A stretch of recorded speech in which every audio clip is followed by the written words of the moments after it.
और जाप मरे अजपा मरे अनहद हु मर जाए, सुरत समानी शब्द में वाह को काल ना खाए। अब और आज्ञा चक्र पे जाने के बाद में उसको अनद की आवाज़ आने लग जाती है। वो दोनों मार्ग में आती है अनादि की। तो उसको कौन से 5 तत्व जो है अपने शरीर के अंदर 5 तत्व है, 5 तत्व करे घमसाना, 5 तत्व करे घमसाना, यम का बाजा विधि विधि बाजे, सार शब्द न्यारी धुन बाजे। तो ये 5 तत्वों की जो आवाज़ है वो तो अलग अलग आएगी, 5 प्रकार की आएगी और 5 ही प्रकार का कलर दिखने में आएगा, कभी सफ़ेद नीला हरा, तो ऐसा इस प्रकार से 5 ही तो ये तत्वों के हैं, दिखेंगे, तत्वों के दिखेंगे।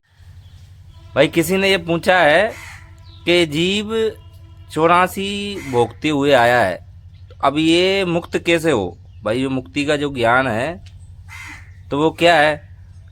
क्यों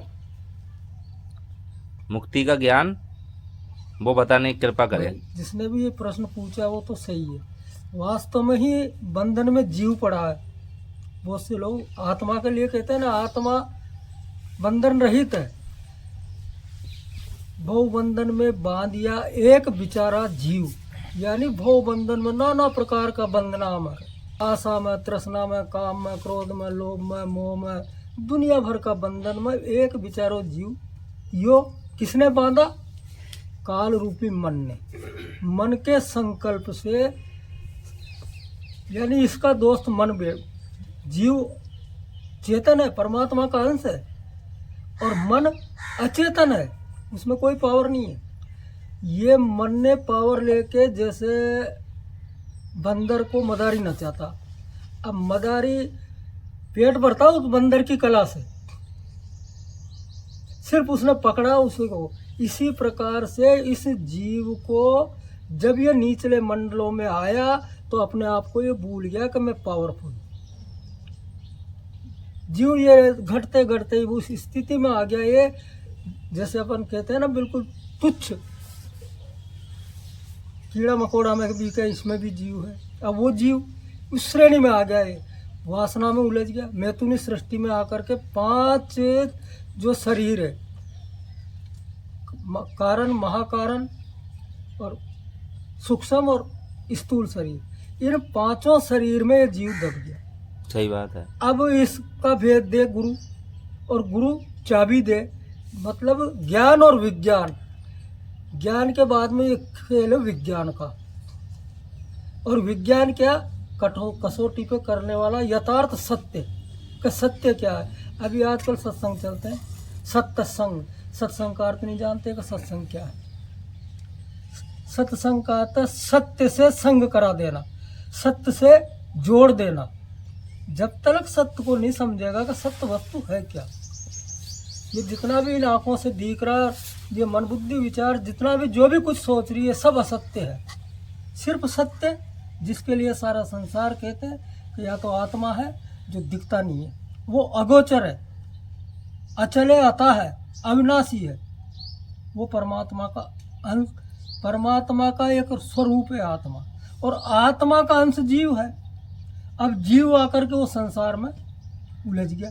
अब बंधन तो जीव का छुड़ाना, अब वो कैसे छूटेगा? अब वो बंधन जीव का बगैर सुमरन के तो छूटेगा नहीं। अब सुमरन में क्या है? ज़्यादातर प्रकृति का सुमरन करते हैं। ये सारे जितने भी देवी देवता सब प्रकृति के अंतर्गत आते हैं। न तो राम का सुमरन करना, न कृष्ण का करना, न हनुमान का करना, न कबीर का करना, न किसी का नहीं करना। पहले तो ये जानना कि मैं कौन हूँ। ये जीव ईश्वर का अंश है, और अंश में और अंशी में कोई अंतर नहीं होता।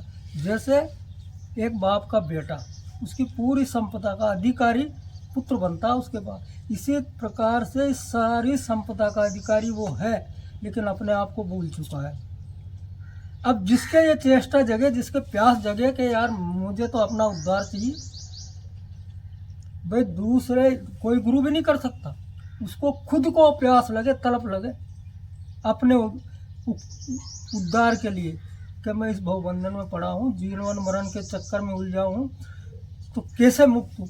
तो फिर वो गुरु जो है उसे जाप देगा जैसे इसने पूछा कि राम राम राम राम राम राम करके जाप मरे अजपा मरे अनहद हु मर जाए, यानी जाप खत्म हो जाएगा, अजपा खत्म हो जाएगा, अनहद एक आवाज़ आएगी जो 5 तत्वों की 5 प्रकार की आवाज़ सुनाई देगी उसको, उसके बाद वो भी खत्म हो जाएगी, अनहद हु मर जाए।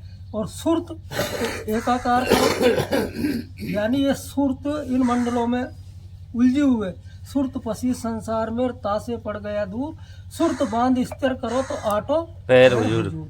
अब इस सुरत को बहुत से लोग, कोई तो कहते हैं आज्ञा चक्र पे लगाना।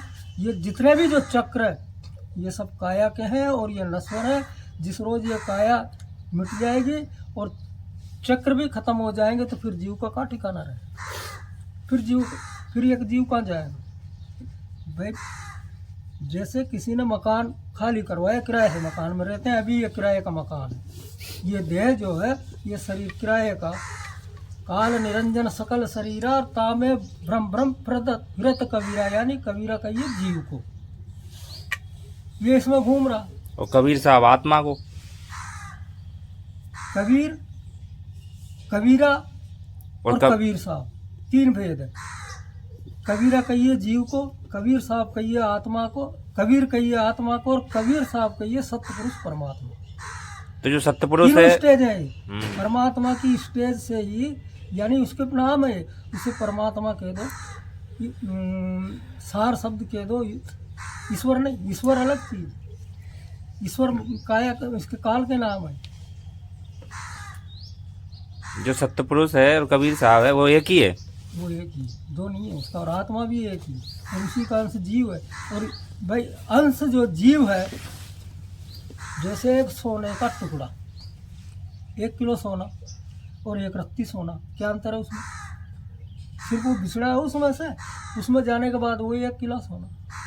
एक बूंद जो यहाँ आई है और समुद्र में मिलने के बाद अथा समुद्र। इसी प्रकार से जो जीव है ये जिस रोज सुरत के द्वारा शब्द में विलीन हो जाएगा, शब्द जो अखंड शब्द, जिससे अखंड ब्रह्मांड की रचना हुई है, जिसको निअक्षर कहते हैं, ये जो जिह्वा से बोले जाते हैं, ये 52 अक्षर, ये मायावी अक्षर है। अब वो अक्षर का भेद जो है, जो सच्चा गुरु होता है, जो वो भेद जानता है, ये बड़ा गुप्त भेद है, उसको वो गुप्त भेद को जवान से नहीं लगाया जाता। उस पर तो साधक की भी जिज्ञासा, लगन, अटूट विश्वास, मोह को कहाँ ढूंढे बंदे, मैं हूँ तेरे पास में। जैसे अभी बहुत से कहते थे ना, वो इसके अंदर है, इसके अंदर नहीं है परमात्मा, तो बहुत गंदी देह है, पास में है वो, काया में नहीं है। शब्द बिल्कुल कह रहे, मोह को कहाँ ढूंढे बंदे, मैं हूँ तेरे पास। ना मैं जप में, ना मैं तप में, ना मैं किसी क्रियाक्रम में रहता, यानी वो किसी क्रियाक्रम में 52 अक्षरों से परे है वो परमात्मा। और मोह खोजी हो ये तुरंत मिल जाऊं, एक पल की तलाश में,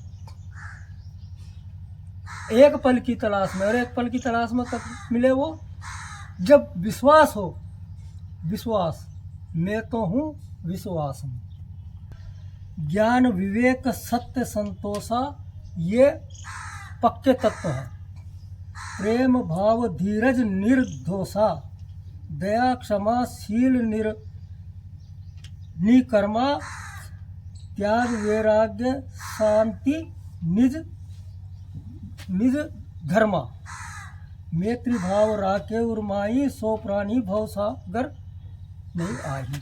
मतलब ये जो पक्का तत्व, ज्ञान विवेक सत्य संतोष प्रेम भाव धीरज निर्घोष दया क्षमा शील निकर्मा त्याग वैराग्य, इनको तो धारण करना ही पड़ेगा। यानी काम क्रोध लोभ मोह अहंकार आशा तृष्णा राग द्वेष कम नहीं फिटेंगे जब इनको हम, ये आत्मा के पक्के गुण है, मतलब ये आत्मा के पक्के गुण है। और वह काम क्रोध लोभ मोह ये शरीर के गुण है, मन के साथ है। और जब तक मन दुर्लभ नहीं होगा, कमजोर नहीं होगा, तो अभी तो उसी के अधीन है सारा, काम में क्रोध में लोभ में मोह में इस प्रपंच में फंसा हुआ है। नहीं कुछ तो योगी इनको धारण करे भी कर, हम्म, अगर हम सत्य को धारण करेंगे तो झूठ जाएगी, दया को करेंगे यानी उसके जो विपरीत जो ये दूसरे जो अवगुण है ये ऑटोमेटिक नष्ट हो जाएंगे। लेकिन क्या है करना, तो हम उनको छोड़ना चाहते हैं और झूठी झूठी कह देते हैं कि मैं सत्य बोलता हूँ और फोन करा किसी ने कहा हो कि मैं बाजार में घूम गया, नहीं किस उसके लिए तो बिल्कुल सत्य भी दृढ़ता से धारण करना पड़े। नहीं बहुत से योगियों ने ये बोला है ना कि हम तो स्वतः मुक्त है और हमें कुछ करने की जरूरत नहीं है, तो वो क्या है? स्वतः मुक्त है, हाँ न कहीं आना न कहीं जाना, आपे में आप समाना, सत्य ये भी, आना जाना भी नहीं है, लेकिन वैसा तो बनना तो पड़ेगा नहीं, ये गुण तो धारण करना पड़ेगा। कहीं आना जाना नहीं है, कहीं स्वर्ग लोक पाताल लोक आकाश लोक कहीं नहीं है, ना कोई सत्य लोक। आज जो शब्द है वो सार शब्द अनामी नाम आपके पास है, उसी में आपका निवास होना है, न कहीं आना न कहीं जाना, आपे में आप समान। अब काम भी रखे हैं, क्रोध भी रखे हैं, सारा संसार भी रखे हैं, बच्चा बच्ची भी को भी समेट के रखूं, मोह माया भी लपेट के रखूं और मुक्त हो जाऊं, तो ऐसा योगी कभी भी मुक्त नहीं होगा। तो हम ये समझे कि मुक्त तो स्वतः है, लेकिन बंधा कहाँ पे है पहले ये समझना पड़ेगा। ये क्यों? तो बंधन के कारण ही यही है ना भाई बंधन जब समझ में आ जाएगा। मेरी बात सुनो, ये जो जीव है इसने अपनी इस भूमि पे आकर के और नाना प्रकार के तो देवी देवता मान लिए, और इसी ने तो मूर्ति गढ़ी और उस पर गढ़ करके और उनका सिंदूर लगा के उनके नतमस्तक हो गई। वो मूर्ति को जनक कौन है? उसको जब पैदा करने वाला कौन है बताओ? इंसान ही है। इंसान है। तो फिर इंसान है के अंदर जो जीव है, जो ईश्वर का अंश है, परमात्मा का अंश है, उसको तो भूल गया, उसमें उसने सुरती लगा दी, तो उसकी सुरती तो उसमें उलझ गई, जबकि सुरती तो उसमें लगाना तो शब्द ऐसा तो कुछ होगा, कुछ तो ऐसा होगा कि जो जन्म जन्मांतर से लगे आ रहे हैं लोग बाग मूर्ति घड़के और बाग ढोक दे रहे हैं। ऐसी कब आता है? ये मतलब नहीं, कुछ तो मतलब उसमें ऐसा रहस्य छुपा होगा। एक दो रोज प्राण नहीं, मेरी बात प्रतिष्ठा सुन, करके ये कैसे एक करें? दो रोज में इसके लिए पूरा सत्संग साल 2 साल सुनेगा नहीं तो अपने आप समझ में आ जाएगा। अच्छा। सुनेगा तो एक रोज सुन के लगेगा कुछ नहीं है। ये जो रचना रची है काल और माया ने रची है, समरथ ऐसा खेल बनाया, तामे जीव ब्रह्म और माया। भाई बहुत से योगियों ने ये बोला है कि एक बार समाधि को प्राप्त हो जाने के बाद फिर वो मुक्त हो गया स्वतः, और फिर उसका आवागमन का जो चक्कर है वो बिल्कुल खत्म हो गया। तो ये कहाँ तक सत्य है? भाई वो चक्रों का जो ज्ञान है, ये चक्रों का उनने कहाँ से चालू करा? मूलाधार से।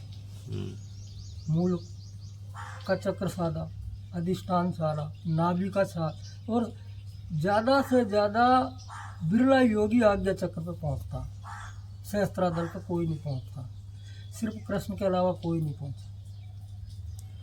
और आज्ञा चक्र पे जाने के बाद में उसको अनद की आवाज़ आने लग जाती है। वो दोनों मार्ग में आती है अनादि की, तो उसको कौन से 5 तत्व जो है अपने शरीर के अंदर 5 तत्व है, 5 तत्व करे घमसाना, 5 तत्व करे घमसाना, यम का बाजा विध विधि बाजे, सार शब्द न्यारी धुन बाजे। तो ये 5 तत्वों की जो आवाज है वो तो अलग अलग आएगी, 5 प्रकार की आएगी, और 5 ही प्रकार का कलर दिखने में आएगा, कभी सफेद नीला हरा, तो ऐसा इस प्रकार से 5 ही तो ये तत्वों के कलर हैं। दिखेंगे, तत्वों के दिखेंगे। और जो वो आवाज हो रही है वो कौन कर रहा? मन। नहीं बात ये नहीं है, बात ये है सूरत को टिकाएगा कहाँ? अब सूरत को टिकाएगा कहाँ? सूरत को तो उस शब्द में टिकाना, ध्यान विदे